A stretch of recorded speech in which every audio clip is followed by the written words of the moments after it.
Le début de la paracha, il est écrit Vayakel Moshe et Kol Adat Bnei Israël. Moshe a réuni tout le peuple juif.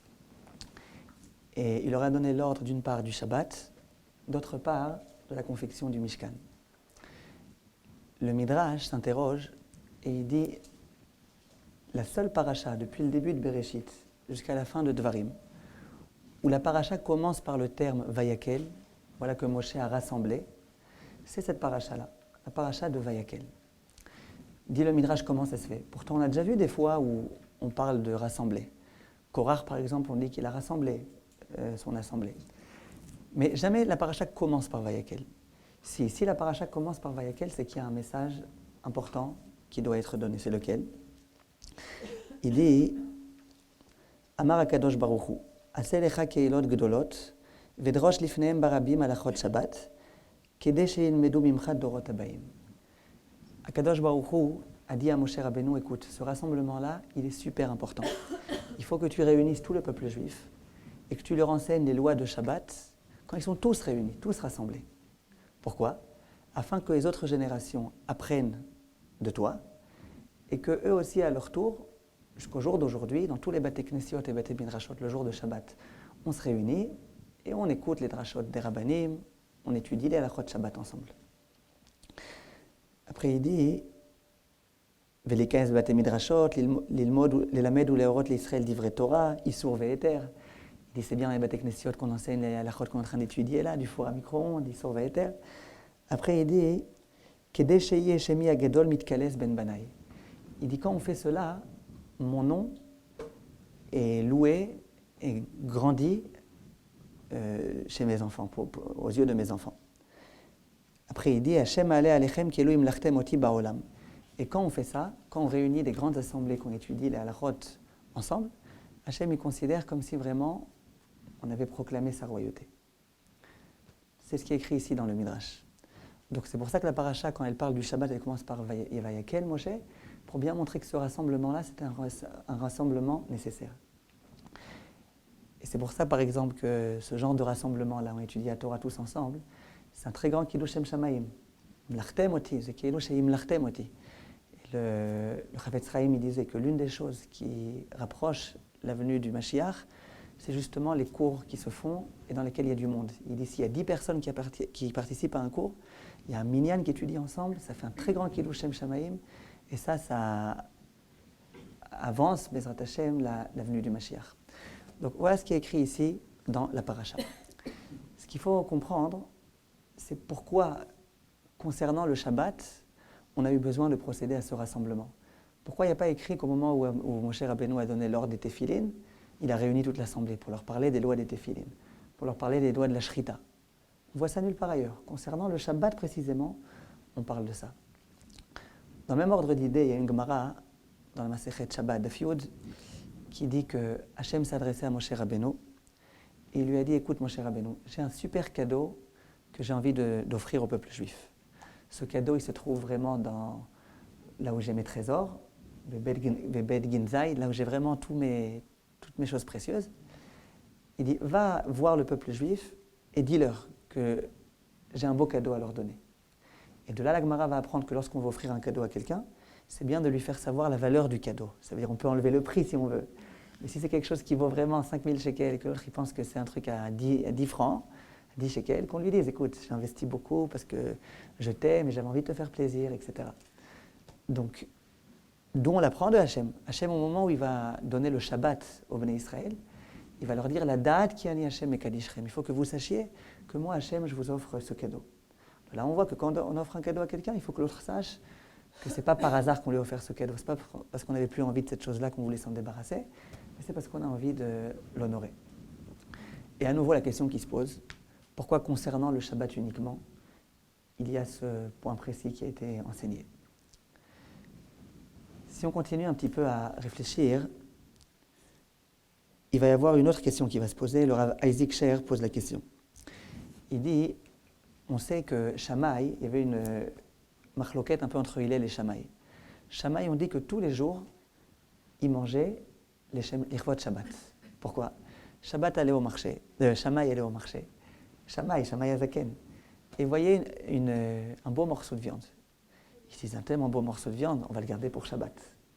Le lendemain, quand il retournait au marché, visiblement le marché se trouvait sur, sur le chemin du Beth Midrash, sinon je ne vois pas tellement ce qu'il passait son temps à faire là-bas. Bon, en tous les cas, lundi, il allait au marché, il voyait une autre bête, encore meilleure. Il dit, ah non, celle-là, on va la prendre pour Shabbat. Et la première, il l'a mangée, elle n'est pas s'abîmer.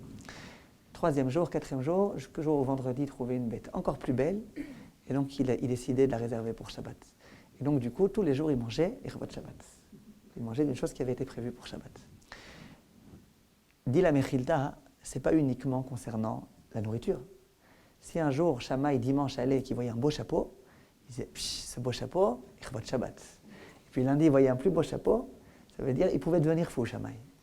Mais c'est ce qui se passait. Shammai, c'est ce qu'il faisait. Demande le Rav Isaac Sher, dans son Sefer, il dit, mais pourquoi Shammai il avait besoin de faire ça? Quel était ici le message qui se cache derrière?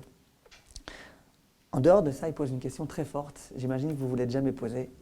Mais si vous réfléchissez un petit peu, je suis sûr que vous pouvez vous la poser. Le Shabbat matin, dans le rituel de la prière, on chante un chant de Shabbat, lequel El Adon al Kol HaMa'asim. Un très beau chant. El Adon al Kol HaMa'asim. On glorifie Akadosh Baruch Hu vraiment avec tout type de termes extraordinaires. Dit le Rav, quel rapport avec Shabbat? Cherchez une allusion. Commencez à faire des guimatriotes. Essayez de trouver une allusion au Shabbat. Vous n'en trouverez pas. El Adon al Kol HaMa'asim, Hashem il a créé, Baruch Hu Rafi Kol Neshama, Godlo vetuvo malé olam, sa grandeur et sa bonté emplissent le monde. Quel rapport avec Shabbat?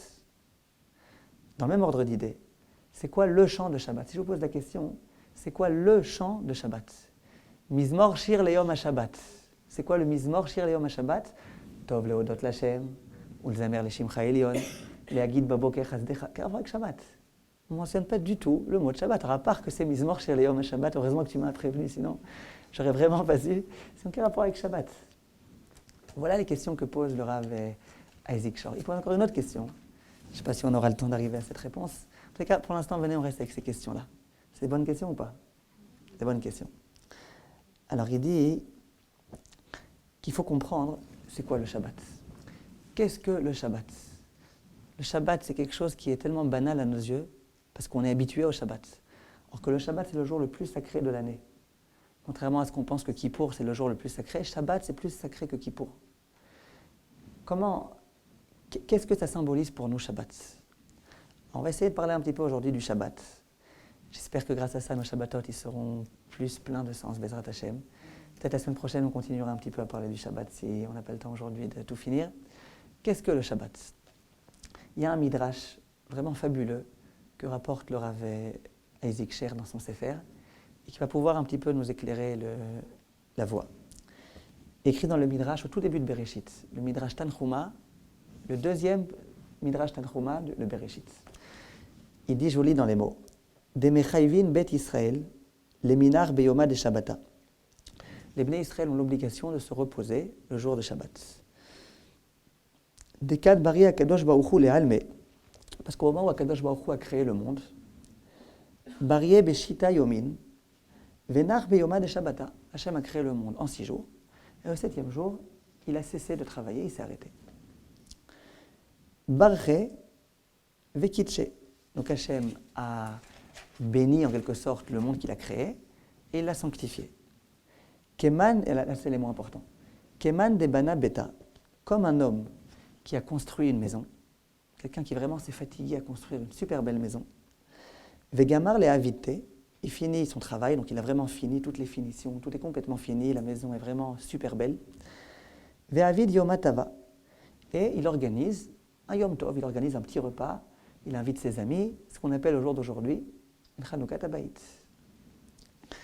Kach amre inche kilul beti. Ainsi que les gens font, ils disent aux gens, venez à la maison, venez voir ma belle maison.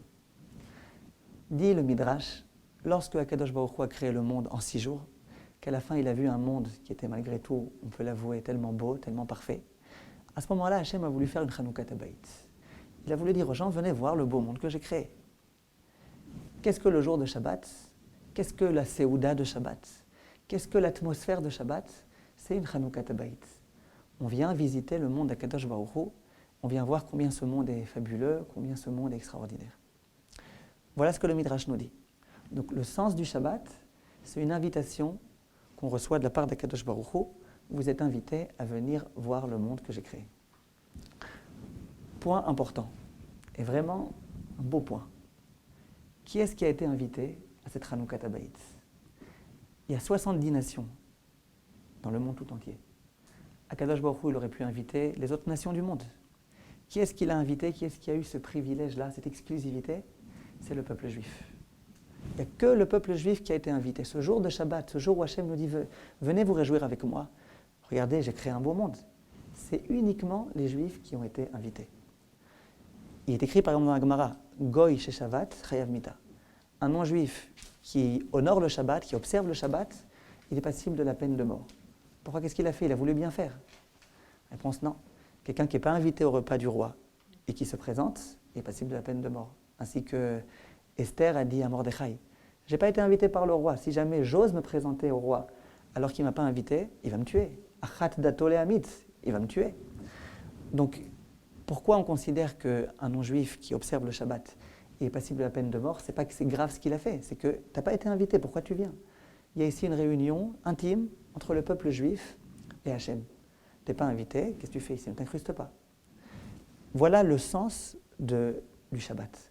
Le sens du Shabbat, c'est d'une part Hachem qui a créé le monde, d'autre part Hachem qui, dans le monde tout entier, a choisi de se réunir, de restreindre cette réunion au peuple juif. Combien c'est beau, combien ça doit vraiment nous réjouir. On est vraiment les élus, on est vraiment les gens qui avons été appelés. Lorsque Haman, Marchémo, il va vouloir raconter à sa femme et à ses proches, à ses conseillers, la grandeur qui est la sienne. La Megillah dit de façon explicite au début du 5e Pérec, « Vaisaper lahem Haman et kevod oshro verov banav » Haman va leur raconter kevod oshro, combien il est riche. Alors ça y est, il est devenu proche de Achashverosh, combien il est devenu riche.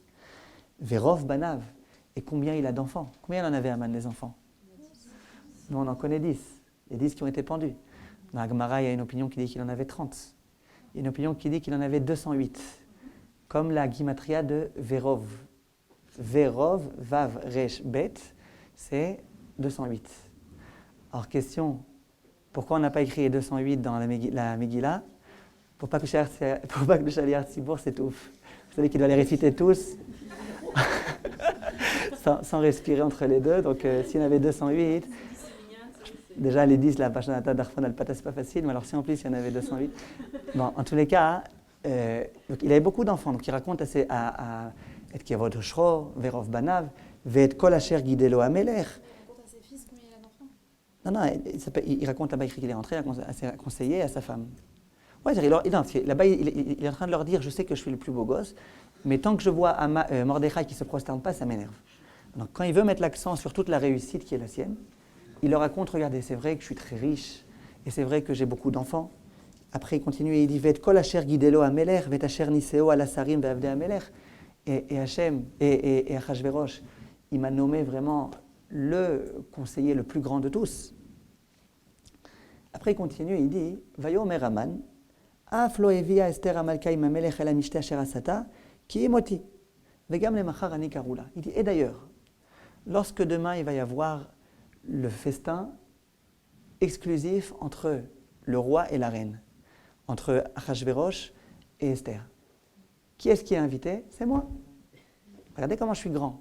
Non seulement j'ai beaucoup d'argent et beaucoup de trucs et beaucoup de machins, mais en plus, demain, il va y avoir un petit repas, un cabinet comme ça, exclusif. Qui est-ce qui est invité? C'est moi. Vegam le machar. Et demain, il va y avoir encore Haouda, un même repas.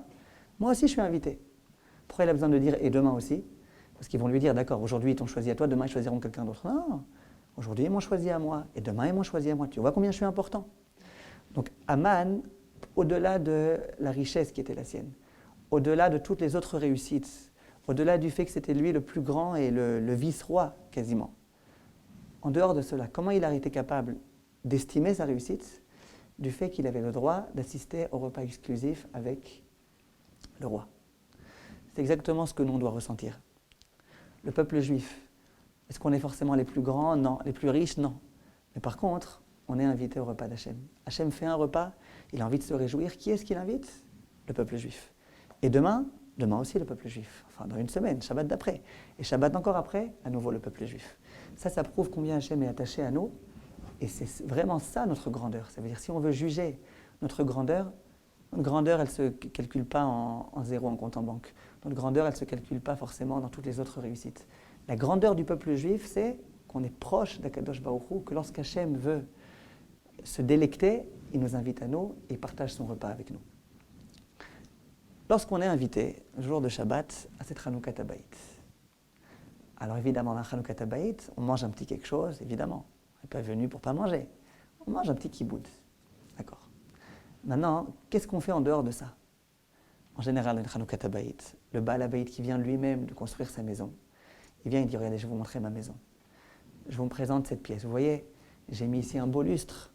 Et celui-là, qu'est-ce que vous en pensez? Et là, vous voyez ce marbre-là, celui-là, je l'ai fait venir de tel pays. Et regardez ici comment j'ai bien réfléchi, que le miroir soit ici. Et puis celui qui vient, il dit, ouais, c'est vrai, tu as beaucoup de goût, tu as bien choisi, et tout a bien été conçu, etc. C'est la Chanoukat Habayit, je veux le réjouir. Je le réjouis en lui disant qu'il a bien construit sa maison. C'est ça la Chanoukat Habayit, c'est pas qu'on vient pour manger et pour boire. Donc, lorsque le jour de Shabbat, on procède à cette Chanoukat Habayit, qu'est-ce qui se passe? On vient voir Akadosh Baruch Hu et on lui dit, El Adon al Kol HaMa'asim. Toi, Hachem, c'est toi qui as créé le monde. Regarde, on le regarde le monde. On est capable d'admirer le monde que tu as créé. C'est toi le maître de tous les Ma'asim, de toutes les choses qui ont été créées. Baruch Mvorach Befichol Neshama. Après, on continue, on dit Hachem, Meorot, comment on dit là-bas dans le truc Tovim Meorot Sheberaam Elokenu. Yetzaram Bedaat Bevina Uvaskel. On dit Hachem, regarde les lustres que tu as créés, le soleil, la lune. Regarde comment ils sont beaux, regarde comment ils sont parfaits. Et ça, c'est le sens de la Chanoukat Habayit. Comment ça se fait que le jour de Shabbat, on récite El Adon al Kol HaMa'asim? Parce que c'est justement ça le sens. Quel était le Shir Leyom HaShabbat? Le chant du jour de Shabbat. Le jour de Shabbat, c'est le jour de Chanoukat Habayit. Le jour où on est en train de voir ce beau monde et de l'apprécier. Shir Leyom HaShabbat, Tov Leodot L'Hashem, et qu'est-ce qu'on dit après? Martani Hashem Efa Olecha. Hashem, tu m'as réjoui avec tout ce que tu as créé. Donc comment ces Mizmorim là trouvent leur place le jour de Shabbat?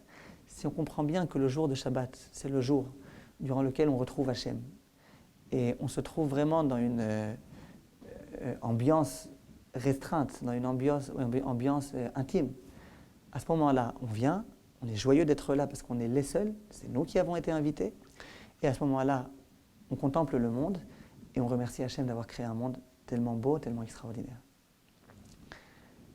On a posé la question, comment ça se fait que lorsque justement on va parler des halachot de Shabbat, on va devoir parler devant des grandes assemblées.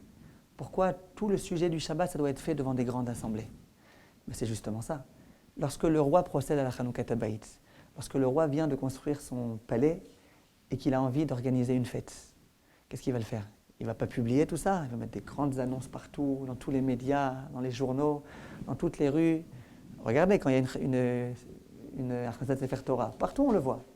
Lorsque le roi maintenant va organiser une fête, toutes les semaines, la fête de la Chanoukat Habayit, à ce moment-là, il faut qu'on se réunisse tous, il faut que tout le monde entende, Berova Madrat Melech, et on publie ça, et on fait en sorte que tout le monde soit au courant. Voilà pourquoi Vaïkaël. On a posé la question, pourquoi au moment où Akadosh Baruch Hu va donner le Shabbat, il dit à Moshe Rabbeinu, préviens-leur de la beauté du cadeau. Parce que oui, c'est vraiment un cadeau extraordinaire, c'est un cadeau auquel personne n'a eu le droit. Personne au monde, que le peuple juif a eu le droit à ce cadeau. De pouvoir fêter, célébrer avec Hachem la Chanoukat Habayit, personne au monde, que le peuple juif. C'est un cadeau super important. Ce cadeau-là, bien sûr qu'il y a d'autres cadeaux importants. Les tefilin aussi, c'est important. Il y a d'autres mitzvot qui sont importantes. Mais la mitzvah qui symbolise et qui représente cette intimité entre Hachem et le peuple juif, c'est la mitzvah. C'est la raison pour laquelle cette mitzvah-là, il fallait vraiment qu'on soit conscient de la grandeur de cette mitzvah. Shammai, il est au courant depuis dimanche que vendredi, il est invité chez le roi. Et le roi lui dit, écoute Shammai, tu vas venir célébrer avec moi la Chanoukat Habayit, c'est pas la peine d'amener de l'argent, j'en ai trop. C'est pas la peine je te demande une chose, prépare un petit peu à manger. Viens ici avec, je sais que tu es un cordon bleu, Shammai, tu sais faire des bons plats. Viens ici avec des bons plats que tu as préparés. Viens ici, sois présentable, bien évidemment, quoi. Tu vas chez le roi. Shammai, il se promène dimanche. Toute la semaine, il se dit, mais attends, j'ai rendez-vous dans quelques jours. Le roi, il veut que je prépare des bons plats. Et donc, il va chercher le top du top. il va avoir une bonne viande, il va se dire « Allez, je vais la prendre ». Pourquoi depuis dimanche, il a besoin de penser au jour de Shabbat? Parce que dimanche, il sait que dans quelques jours, c'est la grande occasion, c'est la grande fête. Il va avoir un beau vêtement. Si je suis encore mieux présentable, encore plus beau, encore plus impeccable, eh ben ça vaut le coup. Et lundi à nouveau. Lundi, il se dit, mais attends, ça y est, j'ai déjà une bonne viande. Oui, mais je peux avoir encore un petit peu mieux. Le roi va être encore plus content. Il va encore plus être joyeux. Eh bien, je le fais. Voilà pourquoi Shammai, toute la semaine, c'est exactement ça qu'il faisait. Je vois qu'on a un petit peu de temps là pour la question que j'avais laissée en suspens. On dit dans le Midrash que lorsque Caïn a tué son frère Havel, après, Akadosh Baruch Hu va le juger. Et Adam Arishon, il va rencontrer Caïn au moment où il sort du jugement. Adam Arishon rencontre son fils et il lui dit alors comment ça s'est passé. Il lui dit mais je vais te dire la vérité, j'ai demandé pardon à Hachem et Hachem a accepté de me pardonner. Immédiatement, écrit le Midrash, Adam Arishon a commencé à dire Mizmor shir leyom ha-Shabbat tov leodot l'Hachem. Demande Chazal, quel rapport? Quel rapport? C'était pas Shabbat, il n'y a pas écrit que c'était Shabbat qu'il y a eu le jugement. En général, il n'y a pas de jugement Shabbat, même dans les Bate Dinim, c'est pas Shabbat le jugement. Donc c'était dimanche, c'était mercredi, c'était jeudi. Adam rencontre son fils Caïn. Il dit alors qu'est-ce que tu racontes? Il dit ben voilà, Hachem m'a pardonné. Mizmor shir leyom ha-Shabbat tov leodot l'Hachem. Quel rapport? Dit le Rav Isaac Sher, il dit bien sûr qu'il y a un rapport. Lequel? Il dit qu'est-ce que le jour de Shabbat? On vient d'expliquer. Le jour de Shabbat, c'est la Chanukah Bayit. Le jour de Shabbat, c'est le peuple juif qui contemple le monde et qui sans arrêt s'émerveille à nouveau du beau monde qu'Hachem a créé. La vérité, le monde, ce n'est pas la peine forcément d'aller à la campagne pour voir un beau paysage. Quand on réfléchit à nous-mêmes, notre corps, le fait qu'on ait vraiment deux caméras super sophistiquées qui font les focus et les machins et tout ce qu'il faut. On en a, c'est nos yeux. Et même si on ne les a pas chargés, ils se chargent automatiquement. On a vu de tellement belles créatures, la vérité. Alors, Mizmor shir leyom ha-Shabbat, ça c'est le jour de Shabbat. On remercie Hachem pour toutes ces magnifiques créatures qu'il a créées. Simplement, Adam Arishon, il ne connaissait pas encore un secret de la création du monde. Il ne savait pas que dans ce tellement beau monde qu'Hachem avait créé, il y avait une dimension qui s'appelait la tchouva. Adam Arishon, il savait que si je prends un verre, je le fais tomber, il se casse. Et puis s'il se casse, c'est fini. Donc c'est un beau monde, il y a des verres. Bon, mais malgré tout, il y a les problèmes de ce monde, les insuffisances de ce monde. C'est que quand un verre se casse, il se casse. Adam Arishon, il pensait que c'était un très beau monde, mais il ne connaissait pas encore le concept de la teshuva. Au moment où il voit que son fils a fait le pire, qu'il a tué son frère, il se dit, bon, lui, il est fichu, mon fils, c'est fini. Au moment où il voit que Hachem l'a pardonné, il a découvert que dans ce monde, il y avait encore une petite pièce qu'il ne connaissait pas. C'est quoi cette pièce tellement fabuleuse? C'est la tchouva. À ce moment-là, Mizmor shir leyom ha-Shabbat. Tout le Mizmor shir leyom ha-Shabbat qu'on prononce le jour de Shabbat avec tellement d'intensité, et que maintenant on prononcera avec encore plus d'intensité, Bezrat Hashem, maintenant qu'on connaît ce principe. C'est quoi ce principe? C'est le jour de Shabbat où Hachem nous invite à visiter son monde, parce que c'est la Chanukah Bayit, on contemple ce monde. Donc si le jour de mardi, je m'aperçois que ce monde est encore plus beau que ce que je pensais, et bien même mardi, Mizmor shir leyom ha-Shabbat, je prépare déjà le chant que je vais chanter le jour de la Chanukah Bayit, et les éloges que je ferai entendre à Hachem le jour de la Chanukah Bayit. Un jour, j'étais invitée, et puis je me rappelle pendant le kidouche, ils ont ouvert la porte. C'est pour inviter les anges, je sais pas compris. Peut-être c'était à Pessah? C'était pas à Pessah? Non, tous les Shabbats, ils ouvrent la porte. Les anges ils sont déjà là, les anges y accompagnent. Donc quand on revient du Beit Knesset, les anges ils sont déjà avec nous. Je ne sais pas pourquoi ils ont fait ça, je ne connais pas cette coutume.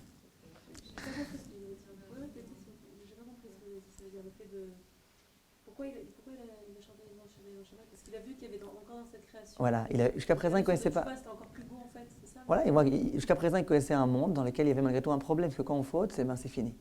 Maintenant il a été capable de s'exalter du fait que ce monde-là il est encore plus beau que ce qu'il pensait. Pourquoi? Parce que c'est non seulement un monde parfait, mais en plus il y a le concept de Teshuvah. Ça, le Rav Isaac Sher dit. Donc il dit, à ce moment-là, Mizmor shir leyom ha-Shabbat. C'est-à-dire que si ce soir vous sortez, et que vous êtes capable de vous émerveiller du monde, eh ben, vous pouvez déjà commencer à faire shir leyom ha-Shabbat. Parce que shir leyom ha-Shabbat, c'est justement le chant qu'on récite au moment où on réalise la grandeur du monde. Non, pas forcément de choix, ça aurait pu être autre chose. S'il avait découvert une autre idée, parce que la tchouva, c'est quand même quelque chose de fabuleux, c'est quand même quelque chose d'extraordinaire, la tchouva. On n'est pas en Elul là, mais sinon je vous aurais... Non, il y en a qui veulent dire tchouva, les lettres de Shabbat. Il y a des liens, on peut chercher des liens. Mais lui, il va plus simple. Lui, il ne se prend pas la tête. Il dit le jour de Shabbat, au moment où on s'est aperçu, à partir du moment où on s'est aperçu que dans ce monde, il y avait encore un volet qu'on ne connaissait pas, qui était la tchouva, à ce moment-là, il s'est aperçu, je ne savais pas que le monde était tellement beau. Il était capable de s'émerveiller du monde, Mizmor Shir Yom HaShabbat. Parce que Mizmor Shir Yom HaShabbat, c'est justement le fait d'être capable de s'émerveiller du monde et de remercier Hachem du monde fabuleux qu'il a créé. On raconte quel est malgré tout le problème. Le problème, c'est que, comme on a dit, quelquefois on pense que dans un Chanukah Habayit, l'essentiel c'est de bien manger et que le reste, ça passe en second lieu. C'est le danger qui nous guette le jour de Shabbat. On raconte le Rav Tikotinsky, c'était le mashgiach de Slabodka. Il raconte, il dit un jour il y avait mon Rav, le Torah Avraham, un très grand Rav, qui avait besoin de se reposer un petit peu. Donc il a été en Ofesh, il a été se reposer. Il était en Chutz Laaretz, et à l'endroit où il était pour se reposer, il y avait un autre extrêmement grand Rav qui était en train lui aussi de se reposer. C'était le Hadmor de Alexander. Et quand il a entendu que dans ce même village, il y avait un autre grand Rav qui se trouvait, il s'est dit, je vais aller lui rendre visite. Il a été voir le Rav, donc le Torah Avraham a été rendre visite avec son élève, le Rav Tikotinsky, au Hadmor de Alexander. Au moment où ces deux personnes sont arrivées chez l'Admor de Alexander, le Hadmor était joyeux de voir ce grand Rav, le Torah Avraham. Ils ont commencé à discuter. Vous imaginez que très rapidement, la discussion a rejoint les livrets Torah. Et le Rav, à votre avis, qu'est-ce qu'il fait pendant les vacances? Il fait du golf. Il est en train d'étudier la Gemara. Il était en train d'étudier la Gemara de Shabbat, Daf Yud, qui raconte que Akadosh Baruch Hu avait un très beau cadeau qui s'appelle le Shabbat, et qu'il a dit à Moshe Rabbeinu, écoute, ce beau cadeau, va et dis-leur que c'est un beau cadeau. Il est en train d'étudier ça. Donc il a dit au Rav qui est venu, au Torah Avraham, dis-moi, qu'est-ce que tu penses? Pourquoi c'est justement, uniquement concernant le Shabbat qu'on a trouvé cette notion-là? Pourquoi pas ailleurs? Il n'a pas laissé l'autre répondre, il a dit, je vais te dire moi ce que j'en pense. Il lui dit, je vais te raconter une histoire. Il y avait un jour dans une ville, un Rav très tzaddik, c'était le Rebbe de Shmalke, de je ne sais plus comment, les noms de Admorim c'est compliqué. Reb Shmalke, vous avez dû entendre parler de Reb Shmalke. C'était un très grand Rav. Et il était extrêmement pauvre. Il n'avait vraiment pas de quoi manger. Qu'est-ce qu'il mangeait toute la journée? Des pages de Gemara. Ça lui suffisait.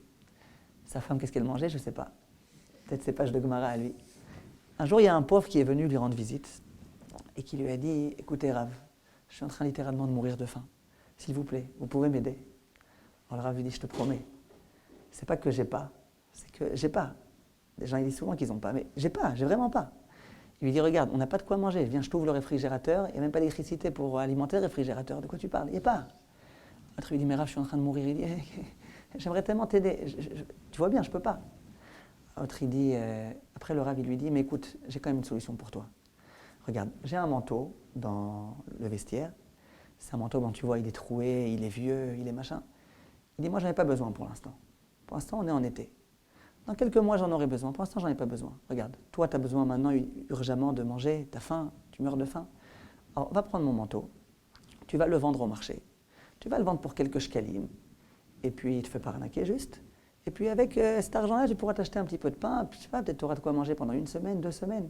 Et puis bon, d'ici là, Hachem Ya'azor, d'ici l'hiver, Hachem Ya'azor. L'autre, il dit, vous êtes sûr, Rav? Il dit, oui, il n'y a pas de problème. Il prend le manteau et il s'en va. Au bout de quelques secondes, il y a la rabbinite qui arrive à la maison et qui dit à son mari, Shmalke, j'ai vu quelqu'un qui vient de sortir de la maison avec ton manteau. Il dit, oui, c'est vrai, c'est un pauvre. Il lui explique rapidement le shikul da'at. Écoute, moi j'ai faim, mais bon, je me contente d'étudier, et puis quelques petits machins. Lui, il était vraiment en train de mourir de faim, ça passait avant moi. Il lui raconte l'histoire. Et je lui dis, mais Rav, mon cher mari, mais t'es fou ou quoi? Il dit, mais qu'est-ce qu'il y a? Il lui dit, tu sais pas, tu te rappelles pour le mariage, tu m'avais offert une bague, et pour les fiançailles, c'est la seule chose de valeur qu'on avait. Il dit, moi j'avais tellement peur qu'il y ait des voleurs qui rentrent à la maison. On n'avait pas de plat d'ailettes, que je les ai cachés dans le manteau. Je savais que même si des voleurs rentraient, ils verraient ce manteau tout pourri. Ils ne voudraient pas le prendre. Et je les cachais dedans. Il dit, en hiver, qu'est-ce que je fais? Je prends ces bagues et je les cache dans dans un t-shirt d'été, en hiver, ouais. Donc, alors le Rav, c'est vrai, il sort de la maison, il commence à courir après l'autre, il dit hey, Yehudi, Yehudi. L'autre, il voit qu'il y a le Rav qui lui court après, il se dit ouais, visiblement, il s'est ravisé. Il commence à courir. Et c'est une course effrénée, le Rav qui lui court derrière, lui qui court. Bon, vous imaginez bien sur la place publique, tout le monde voit le grand Rav, Rav Shmalke, qui est en train de courir après quelqu'un. Il se dit il faut qu'on l'arrête celui-là, visiblement, c'est un voleur. Toute la rue qui est comme ça, en effervescence, en train de courir après ce monsieur. Jusqu'au moment où ils ont réussi à l'arrêter. Alors l'autre, il dit mais je vous assure, j'ai rien volé. Alors le Rav, il se rapproche de lui, il lui dit à l'oreille, il dit écoute, je sais que tu n'as rien volé, ce manteau, c'est moi qui te l'ai donné. Simplement, je veux que tu saches une chose. Dans la poche de ce manteau, il y a une bague, il y a un bracelet, et ça vaut beaucoup, beaucoup d'argent. Je te l'ai donné, c'est vrai, mais je te demande une chose, ne te fais pas arnaquer. Ne vends pas ce manteau pour 5 shekels en pensant qu'il n'y a pas de bague à l'intérieur. Il y a une bague dedans, sache. Il faut que tu la vendes au moins à tel prix. Dire avec Alexander, à mon avis, c'est ça le pshat dans le Shabbat. Le Shabbat, Akadosh Baruch Hu nous l'a offert.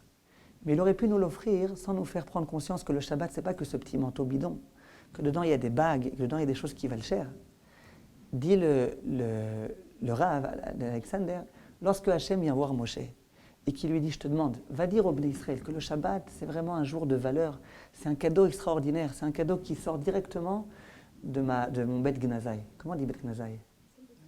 Voilà, la salle des trésors. C'est vraiment le plus grand cadeau qu'il y a dans la salle des trésors. Je t'en supplie, va leur donner. Qu'est-ce qui se passe à ce moment-là?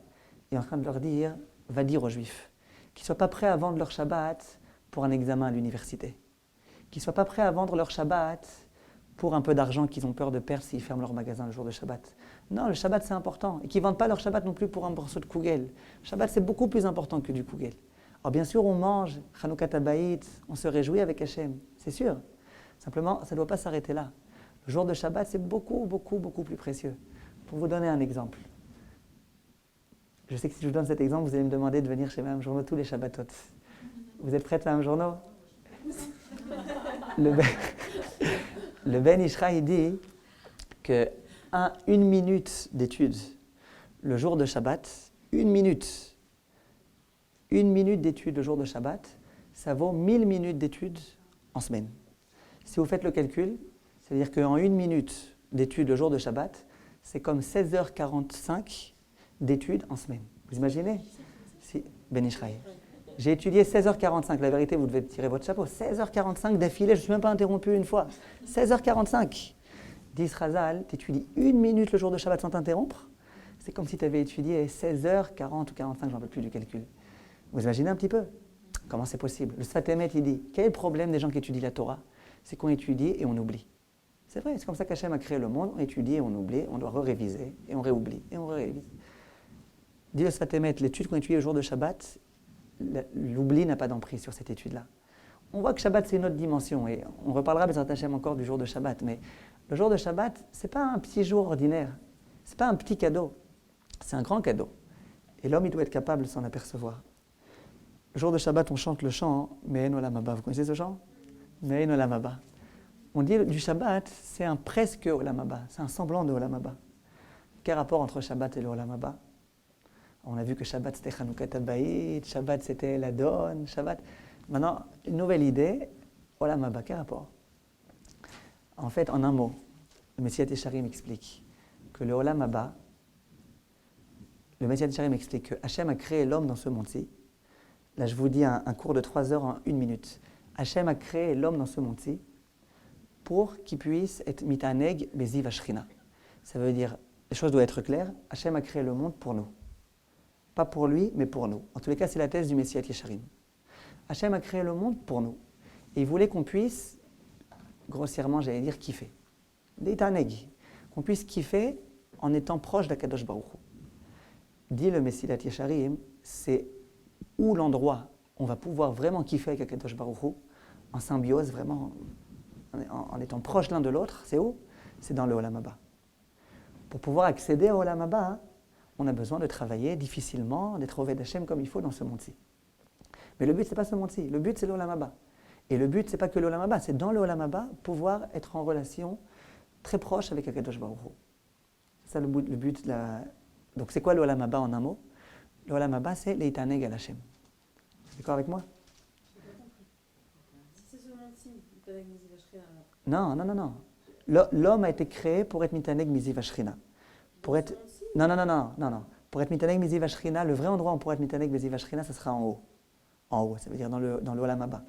Simplement, pour pouvoir accéder au Olam Haba et ne pas sentir qu'on nous offre des cadeaux gratuitement, qu'est-ce qu'il faut qu'on fasse? Il faut qu'on se fatigue ici dans ce monde-ci.